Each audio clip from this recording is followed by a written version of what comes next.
In this video, we're going to take a look at how a limited palette can help us understand color better.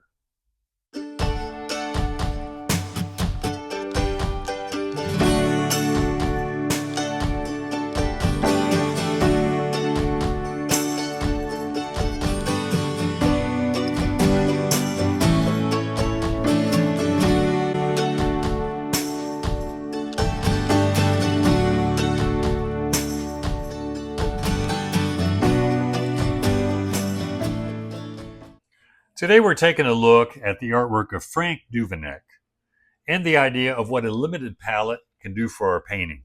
And Frank was born in 1848 in Kentucky, and he studied at the Royal Academy of Munich in Munich, Germany. One of the people he studied with, or a fellow student, was William Merritt Chase.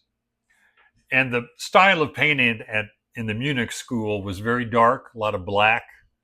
The light comes out of dark background.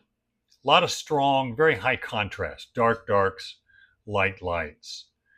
And the artists that they were influenced by was Frans Hals, who is very loose with the brushwork for his time, but a lot of black in his paintings, and Diego Velázquez, also very loose brushwork-wise, and really used edges to show a lot of form and shape in his paintings. And Frank Duveneck had that loose brushwork. His paintings were pretty loose. Some of the portraits were a bit more formal, but a lot of that dark light contrast, very high contrast.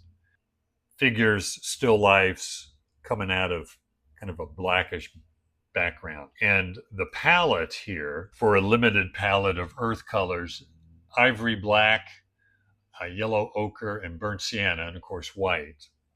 And I don't know exactly what his palette was, but it was some kind of earth red and yellow with probably ivory black. And here the ivory black looks really bluish. It does have kind of a bluish tint, but this is more, I think, from the cool light that I have over my palette that makes it look that blue. But you can see, you can mix greens with the ochre and black. You get a green, you get an orange with the ochre and burnt sienna. The burnt sienna and black make a very gray kind of violet when you mix them together. So you have the whole spectrum, but it's very muted. And I think the purpose of this, or the benefit of using that limited palette, is that you focus on the values and you can get very high contrast.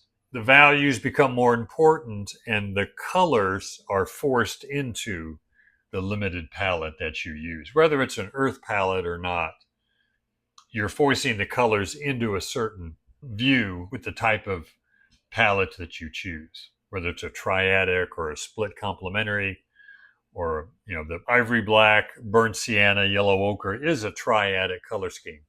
It's a red, yellow, blue, as opposed to a pure color of maybe ultramarine blue, cad yellow light, and cad red medium. That would be pure colors that give you a lot more color in your painting.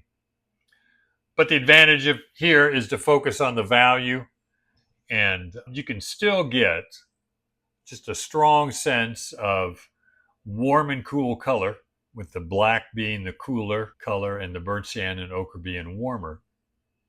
So you can get the same effects, but you can really focus on values. You can see some of his paintings here. He's introduced probably another red, more of a pure red here for the hat. And maybe for the yellow, it doesn't look like yellow ochre for whatever that is there in the pot. But very strong values, really high contrast. But the limited palette here helps him come up with basic ideas of color without worrying about copying what you've seen, because you can't. You can't copy it exactly. You come close to the value and the temperature, maybe a basic idea of the color, reddish, yellowish, or bluish, or in this case, blackish. But you can focus more on values and form. There's a nice portrait here. Again, very limited. No blue, just black, some kind of yellow, and earth red. I'm assuming burnt sienna. But he can really focus on the form. Very solid planes on the face.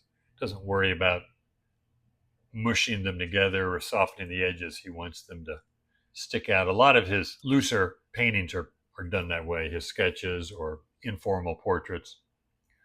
He's one of the few landscapes that I found. I know he did more, but again, you can see the black, the ochre, the burnt sienna, limited in color, but a lot of color variation. So using the black and ochre here to get this green, ochre with maybe a tiny bit of black in here with a bit of burnt sienna and black in here. So a lot of variation. Here's the black and burnt sienna for the cooler shadow. So you can still get a lot of color variation because you have white for infinite number of values and subtle changes in color. And that goes a long way to create a lot of variations. Here he's coming out of a real thin burnt sienna toned canvas, black right next to the white shirt here to make it pop out. A lot of strong contrast. A young kid smoking. He seemed to like that subject.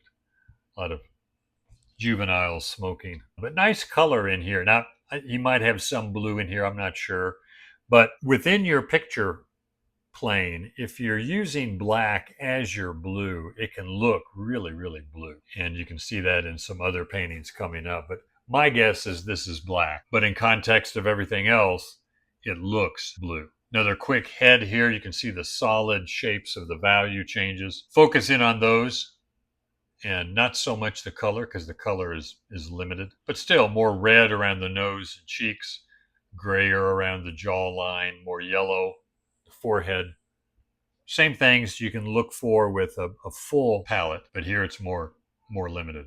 And the black kind of unifies everything. Of course, you have to be careful with black. It can just take over and kill your painting. But his ochres and burnt siennas here in the face are really pretty bright. They really stand out. Well, they don't look black or gray at all. Nice still life, maybe more of a reddish violet, like a alizarin crimson or some kind of cooler red here, but still just a limited black, yellow, and earth red here. But it's the contrast that makes it stand out. And the colors are very subtle, but also very, very harmonized because it is limited. The more colors you have in your palette, the harder it is to achieve harmony. Here the background has a very bluish tint to it, but it's probably black. And in relation to the yellows and reds, the black appears blue. Same thing if you use black as your blue in a landscape and put black and white in the sky, it's going to look blue in relation to the other colors. As long as your values are right and the shapes are simplified, the black does appear as blue. Here's another interesting landscape. Again, the black up here for kind of the darker blue sky. The sails here. It's very loose, unfinished looking, but very nice. He signed it, so I guess it's done. Again, black right here. Looks like blue because in relation to the other colors. And it's in a spot where your mind tells you it should be blue. Here again, another figure kind of coming out of a dark background. Very high contrast. Your lightest lights are on the plane of the nose and the plane on the cheekbone and then the newspaper there. And you can see the red and black, a little bit of ochre. So again, very limited in color, but works because the values work, the drawing is good. So color's good, but it's not going to save your painting if you don't have a good composition and good drawing. Color can accentuate that, but can't help it if you don't have composition and drawing. So another one here, very nice plane changes on the head, pushing the reddish color more on the nose and the muted ochre around the chin, mouth, the gray on the jawline. Really nice. Again, it's about the value changes and everything coming out of that dark background. This is a portrait of William Merritt Chase. And very quick, loose brushwork. The values are good. Very dramatic. Now this, I don't know where it came from. It is a Frank Duveneck. I don't know, maybe he lost his black and burnt sienna and had to get some pure colors. But here, very pure blue, pure yellow, strong reds. I mean, there's a lot of muted color because you want to mix and get a combination of gray and pure color, or not pure, but saturated color to make it work. There is muted grays in this very strong blue. Even the yellow has some muted areas in it. That allows the stronger color to really stand out. But you compare this with this, and you see what the difference is. Color-wise, very muted, and this more colorful. Not advocating one over the other. I like using a limited palette sometimes. Here's Market Scene. Somewhat colorful, even though I think it's just 3 colors. But there's subtle changes here, like in the wall and in the vegetables there, that really make it work well. Here he's got a board with just some studies of heads, hands, arm in the black, ochre, burnt sienna. You can do quite a bit with it. Last one from Frank. Self-portrait. Notice how thin the darks are, especially in the background, and then build up of the lights. So again, it's about the values, in this case, the planes of the head.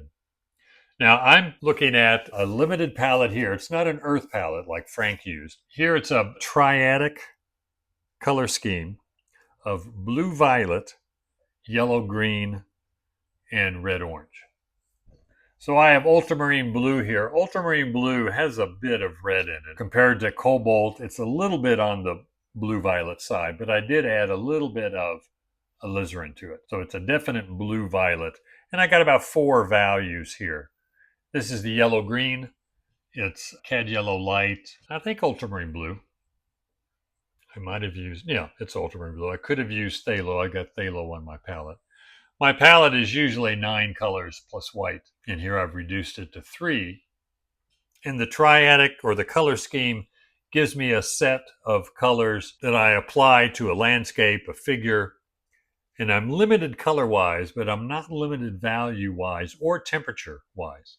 I can still get warm and cool temperature effects. There's the landscape. And I can, of course, still get dark and light because I am using white as well as this limited palette. But the colors are kind of forced into this palette. The colors I see in the reference that I'm using are forced into this color palette.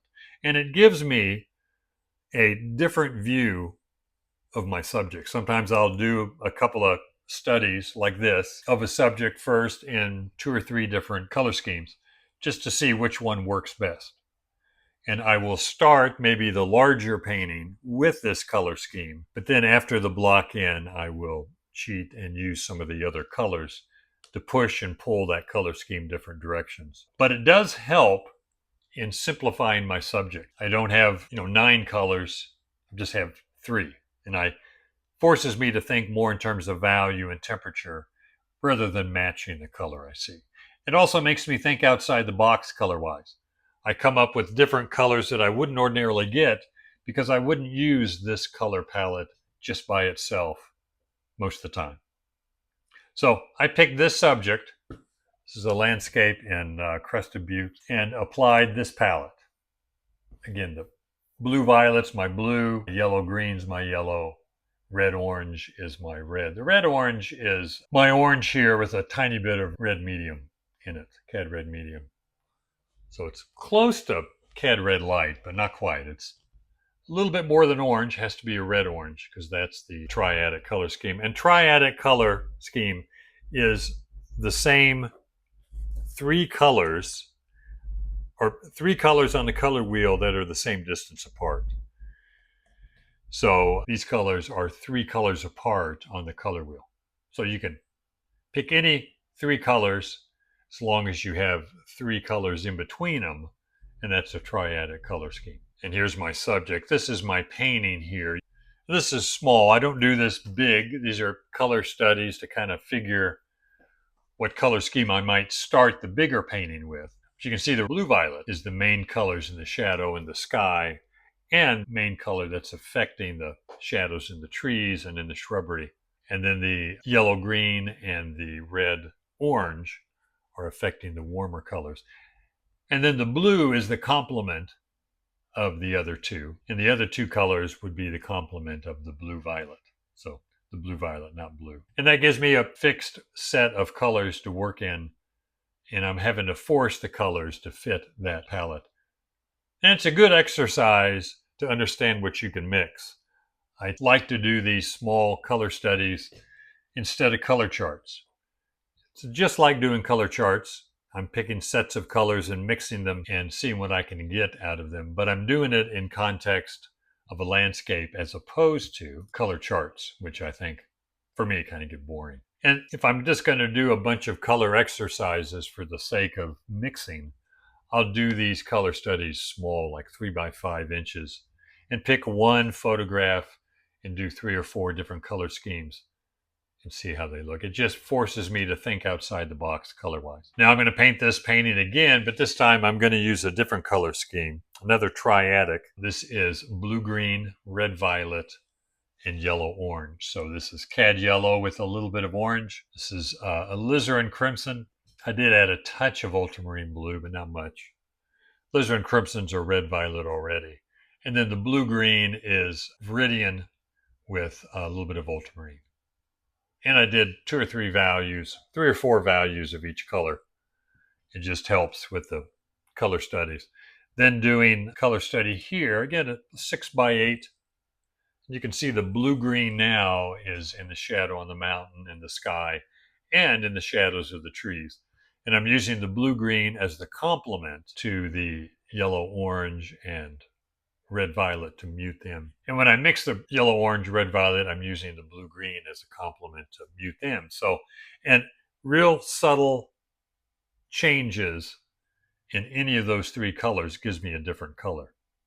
And you can just do it forever. You can have a very, very colorful looking painting just using 3 colors plus white. And again, it gives me the opportunity to mix colors I wouldn't ordinarily mix to come up with the lighting conditions I see in the landscape. So it's a great exercise. Well, that is Frank Duveneck and limited color. If you have any questions on that, you can post them in the comments. I do like looking at those.